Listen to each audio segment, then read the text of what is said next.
Salut les gars, on se retrouve pour le 6ème épisode de la carrière avec l'Inter de Milan, une carrière de manager, et aujourd'hui on joue contre la Fiorentina à domicile. Mais avant ce match, on va juste faire un petit passage par le calendrier. Donc on va pas faire depuis le début de la saison, on va faire juste depuis le début du mois. On a joué donc depuis le début du mois contre l'AC Milan avec une victoire 3-0 sur notre pelouse. Ensuite une victoire 2-0 sur la pelouse de Chievo Vérone. On est rentré chez nous pour jouer contre la deuxième équipe de Vérone et on a gagné 4 buts à 1. C'était dans le dernier épisode. D'aujourd'hui on va jouer contre la Fiorentina qui est un club à battre, qui n'a pas encore perdu dans cette série A. Et après on a combien de jours de repos? On a largement assez. Les gars, on a une semaine de repos, on a largement assez. On fait jouer l'équipe 1. De toute façon la Sampdoria c'est pas vraiment l'équipe qui va nous battre. Et donc si on va regarder vite fait le classement, la Fiorentina est 5ème avec 3 victoires et 1 match nul pour 4 matchs joués seulement. Alors que nous, on a joué 5 matchs, 5 victoires, 0 défaite, 0 match nul. C'est putain de magnifique. Mais pour l'instant, les premiers, c'est la Juventus qui ont joué un match de plus que nous. Donc, je crois que c'est à peu près tout ce que j'avais à dire. On va vite fait faire un point fin de vidéo, je pense, sur le mercato que j'aimerais faire. Les gars, on va jouer comme ça. Je sais, c'est très foncé. Je vois que dalle. On va les faire jouer en mauve. Je pense que ça ira. Donc, Icardi, Jovetic, je sais que l'écran est mal placé pour l'instant, mais vous voyez le plus important. Barclay, Lalic, Perisic, Mendel, Jesus, Miranda, Umtiti, Montoya et Andanovic, parce que si je me trompe pas, Kondogbia est blessé, oui. La mauvaise nouvelle de ce début de saison, c'est qu'on a un joueur blessé qui est Montoya. Après, on a du beau monde là. Ouais, j'ai du beau monde là pour remplacer. Et au cas où. Non, au cas où j'ai pas besoin de faire ça. Non, les gars, je pense qu'on va jouer comme ça peut aller. Donc, les gars, c'est parti pour ce premier gros choc de la saison. Et donc, j'ai dit premier gros choc parce que la Fiorentina n'a pas encore perdu. Que c'est vraiment l'équipe qu'il va falloir battre sur notre pelouse au San Siro. Ça va être le coup d'envoi du match. On va vite fait voir les deux compositions d'équipe aujourd'hui. La cinématique, on va la passer, les gars, s'il vous plaît. Montrez-moi les deux compositions d'équipe. Je le sens mal. Bon, déjà, les maillots, j'ai bien choisi. Ils sont pas trop foncés pour, euh, pour ceux de la Fio. Donc, Andanovic, Montoya, Umtiti, Miranda, Jesus, Mendel, Lalic, Perisic, Barclay, Icardi et Jovetic. Icardi qui est auteur d'une très bonne prestation lors du dernier match contre l'Hellas Vérone. Il est rentré, il a marqué. Et ensuite, oh putain, Tartar Sarsouneux. Désolé si je dis mal les noms. Hein. Une défense à 3, donc Rodriguez, Assotori et Fragli. Ouah. Ronka Gialai. Vous savez ce qu'on va faire, les gars? On va direct aller voir. Là, dans les notes des joueurs, parce que je veux dire l'équipe, mais j'arrive pas. Donc, une défense à 3 avec Astori, Rodriguez et Roncaglia. Alonso sur côté gauche, Valero et Bodeji et Blaskowski que je connais très bien. Personnellement, Ilicic, Babacar et Rossi. Bon, c'est une composition d'équipe, un dispositif plutôt avec lequel j'ai pas l'habitude de voir une équipe, même la Fiorentina, ça me paraît un peu bizarre. Je sais pas comment ils jouent habituellement, mais bon. Contre une équipe comme nous, faire une défense à 3, on va dire que c'est pas vraiment l'idéal. Bon, c'est le coup d'envoi de ce match. Ah, voilà, merci. Pour la première récupération de balle, je sais que pour l'instant on voit pas grand chose, on va sortir de cette zone ombragée. C'est que le San Siro, il y a beaucoup d'ombre sur ce terrain. Mais arrête de jouer à côté, mais viens au milieu de terrain. Putain, mais qu'est-ce qu'ils font? Et les gars, vous avez pris quoi avant de venir là, franchement? Première frappe du match. 4ème minute et c'est loupé, heureusement. Mais c'est un tir franchement très significatif pour un tir du match. On voit que la défense c'est pas bien là. On voit que la défense c'est pas bien du tout.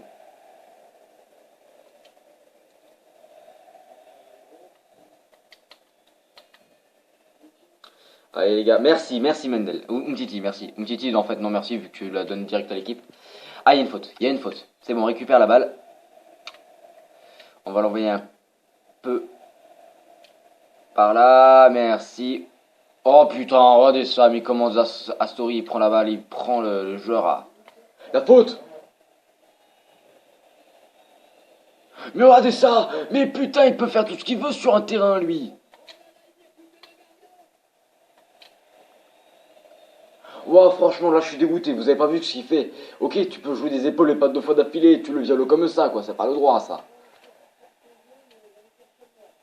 Ah, il y a un carton jaune en plus pour Juan Jesus. Pour la petite vengeance qu'il a pris sur le joueur de la FIO. Viens, viens, viens, viens, viens. Viens, Mendel, on va pas prendre le risque de la redonner direct à la FIO. Barclay, Barclay, Barclay.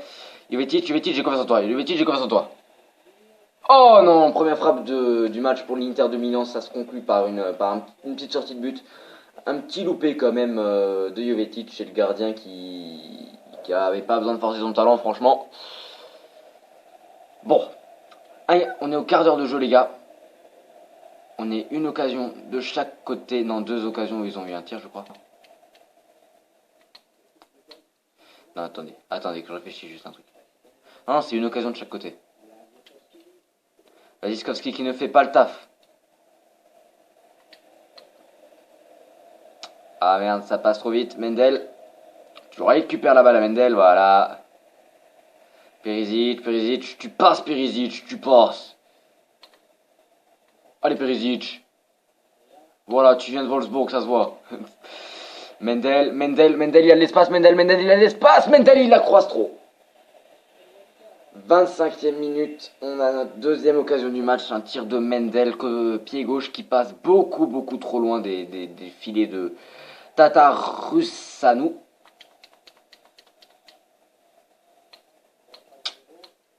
Alors là, ça va être compliqué. Franchement, ce qui est compliqué avec une équipe comme ça, c'est que la défense, tu la passes hyper facilement, mais que le milieu de terrain, il va te mettre mais la misère. Et c'est tout à fait ce qu'ils me font là. Hein. Franchement, milieu de terrain, c'est vraiment hyper compliqué. Allez, à la demi-heure de jeu, on a l'autre. Et c'est un corner, frère. Oh, arrête. Arrête, c'est quoi cet arbitre? C'est quoi cet arbitre qui ne donne pas mon corner? Oh là là, franchement. L'arbitrage italien, c'est pas mieux que le français là. Là, je sais pas qui c'est l'arbitre de ce match-là, mais je vais pas le mettre longtemps, lui. Je crois même plus qu'on peut choisir les arbitres dans ce FIFA.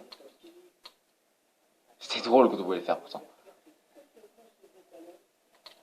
Le centre, c'est beaucoup trop. Et ça sera une sortie de but pour Andanovic. On renvoie la balle, milieu de terrain. Oh putain, mais arrête, si on peut pas les toucher, tu le dis. Ah, une nouvelle faute. Là, il y a énormément de fautes.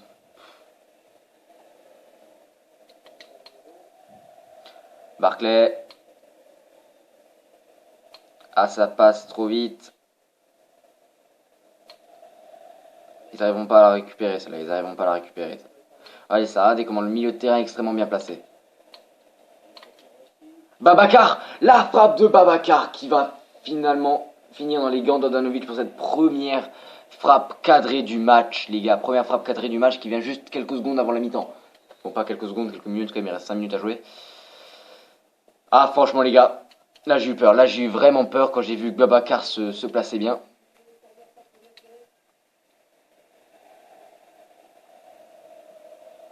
Allez. Putain, non mais Perisic, quoi. Je te demande de faire une passe, tu la fais pas 6 heures après.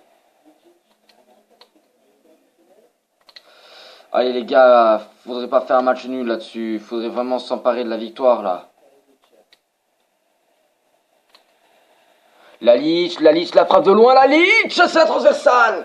La Lich qui la remet dans le paquet. C'est encore dégagé. Et finalement, ça sera vraiment bien dégagé. Et Blaskowski qui va pouvoir relancer l'attaque. Blaskowski, il n'arrivera pas à relancer l'attaque. Perisic sur les côtés. Perisic qui laisse la balle. Et c'est la fin de la mi-temps, de la première période. Ah, franchement, cette période-là, je suis pas fier de mon équipe. Franchement, pas du tout. Et là, il y a un milieu de terrain et une attaque de la Fiorentina en feu. Ils ont Ils ont vraiment trouvé un dispositif vraiment compliqué à jouer pour ma défense. Là, je me demande s'il ne faudrait pas pour la seconde période que je mette une défense à 5. Écoutez, je vais prendre le risque de jouer comme ça. On est parti pour la seconde période, les gars. Et là, maintenant, j'espère vraiment réussir à les maîtriser.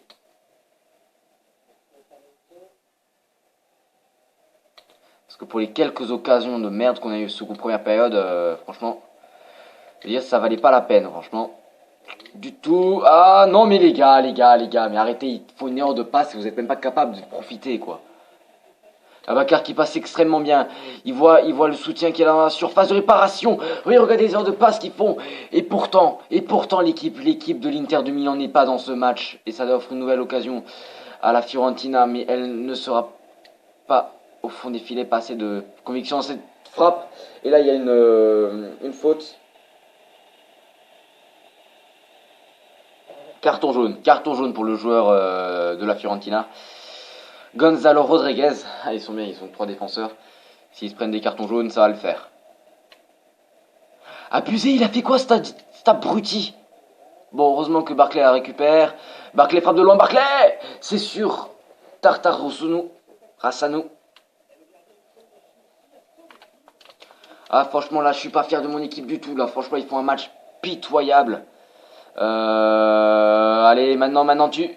Mais vas-y, mais putain, ok, c'est une passe en profondeur, mais récupère-la quand même. Je sais pas ce qu'il faut faire pour que vous ayez un peu plus de conviction pour marquer des buts, là. Ah, c'est ma faute. J'ai pas voulu... j'ai lâché le joystick quand c'est parti en steak. Ouah, des stars, des Valero. Ouais, des Valero. C'est un défenseur, je crois.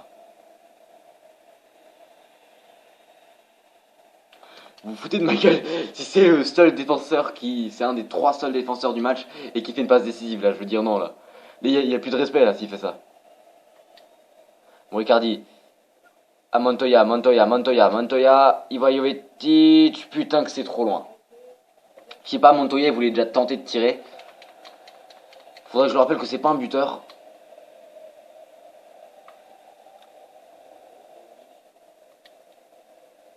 Oh là là, sérieusement, y a rien les gars, y a rien. Regardez comme il passe hyper facilement. Et là c'est l'occasion, là c'est le but, là c'est l'1-0. Ah c'est loupé, Babacar qui loupe. Babacar qui loupe cette frappe, je sais pas comment il a fait. Comment il a fait? Ou c'est Andanovic qui l'a mis en corner, mais comment il a fait pour louper ça? Bon, premier changement premier changement. Je sais pas, Fiorentina qui fait un changement, c'est tout ce que je sais. Et moi je sais que là j'ai pas envie de faire un changement parce que mon équipe n'est pas au top niveau. Ah si, je préfère un changement, je préfère rentrer Garin. Qu'est-ce qu'on va faire d'ailleurs? On va faire rentrer Garin.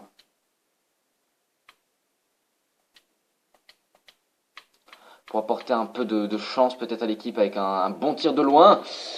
Tu sors ce ballon, vous sortez de ce ballon de la surface. Barclay, mais vas-y, il faut faire le taf là.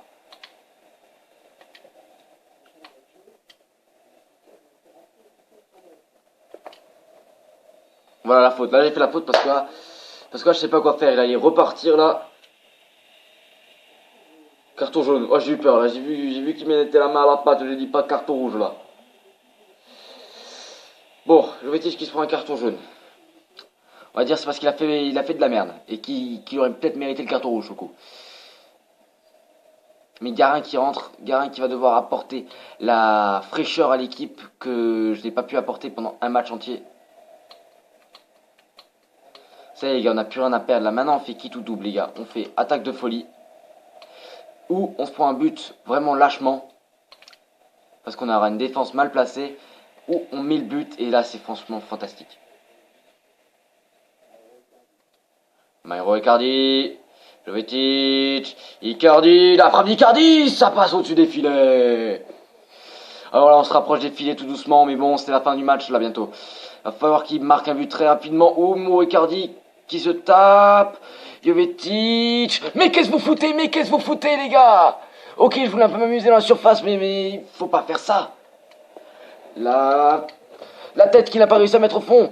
Il renvoie la balle. Il renvoie pas la balle. Ça serait une touche pour nous, les gars. Tu la reprends direct, Tu l'as vu. En fait, non, il avait pas vu. Hein. Il y avait Samuel Umtiti sous le côté tout seul. T'as préféré nous faire perdre un match, mais fais ce que tu veux. Hein. Écoute, Montoya.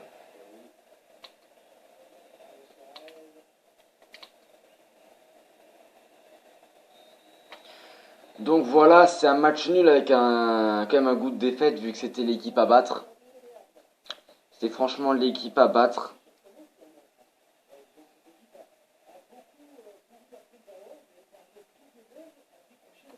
Ah, ils disent qu'on a beaucoup couru après le ballon dans ce match, c'est tout à fait vrai. On va voir, ouais, j'ai un pas de tir raté qui me revient à l'esprit là. Peut-être le poteau de Lalic, qui était vraiment la plus belle occasion que j'ai eue du match, hein.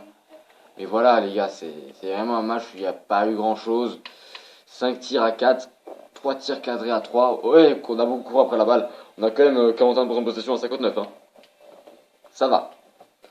Donc les notes des joueurs, t'as Icardi 6-7, Uetic 5-4, Garin qui a remplacé Barclay, Barclay 6-6, 6-6 pour Lalic aussi, 6-3 pour Perisic, 6 pour Mendel, 5-9 pour Jesus, 7-7 pour Miranda, 6-7 pour Umtiti, 5-7 pour Montoya, Andanovic 8 qui est l'homme du match Andanovic pour un total de 4 arrêts.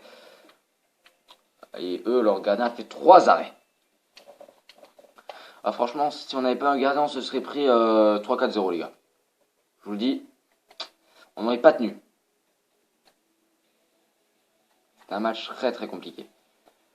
Donc, votre intérêt pour Julian Weigl, il nous a récemment rejoint. D'accord, il nous a récemment rejoint. Mais je pense réussir à l'avoir au mercato hivernal. Donc, vous allez voir vite fait les transferts que j'aimerais faire. Pendant ce mercato hivernal, j'aimerais aussi faire venir quelques joueurs du centre de formation. Je sais pas si je réussirai. Mais donc, ma liste prioritaire. Salvatore Sirigu, ça ne m'intéresse plus, on va le retirer de la liste. Daniel Rigoni, pour l'instant je le laisse. Julian Weigl. Donc je vais juste vite vous présenter les joueurs qui m'intéressent et pas tous les joueurs. Donc Julian Weigl, on voit que c'est un milieu défenseur central de 20 ans et 80 de passes courtes. Il n'a pas une mauvaise endurance, mais il a une accélération un peu faible. Mais je pense l'avoir autour de 6-7 millions. Après, Alex Oxlade-Chamberlain, qui a 22 ans. J'ai pas ses statistiques, on va vite fait demander à notre recruteur d'aller voir ça. Kevin Volland, ouais, au pire Kevin Volland. Ça sera en remplaçant de Perisic. Et c'est surtout lui que j'aimerais bien me prendre. Ça c'est surtout lui. Shaqiri. Xherdan Shaqiri qui a 23 ans. Mais je sens que franchement, il pourrait revenir dans le club et faire vraiment du taf. Aaron Ramsey, ça sert à rien, il est beaucoup trop cher. Lallana aussi. Paul Dybala et Alberto Cherchi. Cherry, il est un peu cher. Donc là, si on regarde ça, on a Rugani pour les défenseurs centraux. Va falloir s'informer sur quelques joueurs pour savoir le prix d'Ibala. Je ne pense pas qu'il pourrait venir vu qu'il est à peine transféré de Palerme. Putain, quand même 19 millions quoi. Je vais voir ça très vite en fait. Mais bon, qu'est-ce que j'ai d'autre? Je voulais aller voir les jeunes, on va voir ça dès la fin de la simulation. On va simuler les jours qui restent. Pour Shaqiri, il nous a récemment rejoint à Stock. Ok. Il a récemment rejoint Stock. Donc on voit les gars qu'on n'est plus premier du classement. On est deuxième à égalité avec la Juventus qui est première. Mais on a sûrement une moins bonne différence de but qu'eux. C'est vrai qu'on a fait que 2 gros matchs, je crois. Ou un gros match, je sais plus. Rapport mensuel sur les jeunes joueurs. Donc on a 3 joueurs dans notre centre de formation. Joueurs de 52 avec 60 à 78 de général, potentiel général. Ensuite, on a 47 de général pour Ivan Furia qui pourra arriver jusqu'à 88 et on a 85 pour le défenseur central Rodriguez qui pour l'instant a 50 de général. Ouais, je vois ça les gars, c'est pas fameux. Vous savez ce qu'on va faire les gars? Ce qui pourrait être amusant les gars, c'est qu'on va vite fait voir quelque chose. Carrière manager, on va demander à lui. On va utiliser cet élément. Comme ça, j'ai un recruteur qui va partir en mission pour chercher un bon joueur et on pourra peut-être le faire venir. Voilà, c'est tout pour moi. J'ai envoyé notre meilleur recruteur en mission de son réseau. Il a trouvé un joueur bourré de talent. Il a le potentiel pour devenir une star. Plus d'infos dans les semaines à venir. Ok. Donc ça marche, les gars. On va pas tricher. Hein. C'est un truc qui est quand même là pour un peu nous donner un coup de pouce. C'est pour faire que cette carte soit un peu plus intéressante. Rapport mensuel. Alors, est-ce qu'il a déjà trouvé un joueur?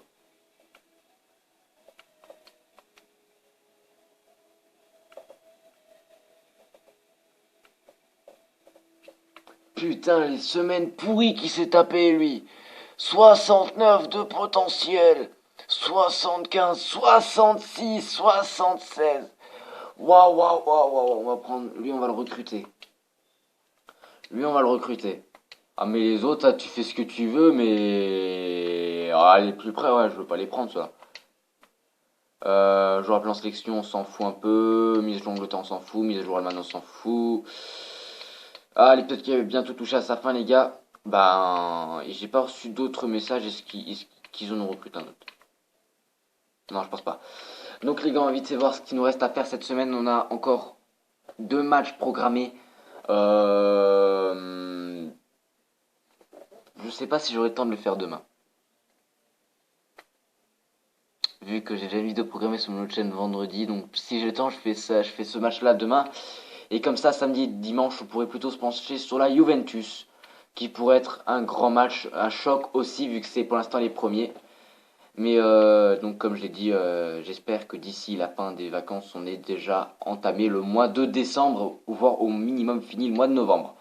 Et c'est déjà bientôt le mercato hivernal, les gars. Hivernal.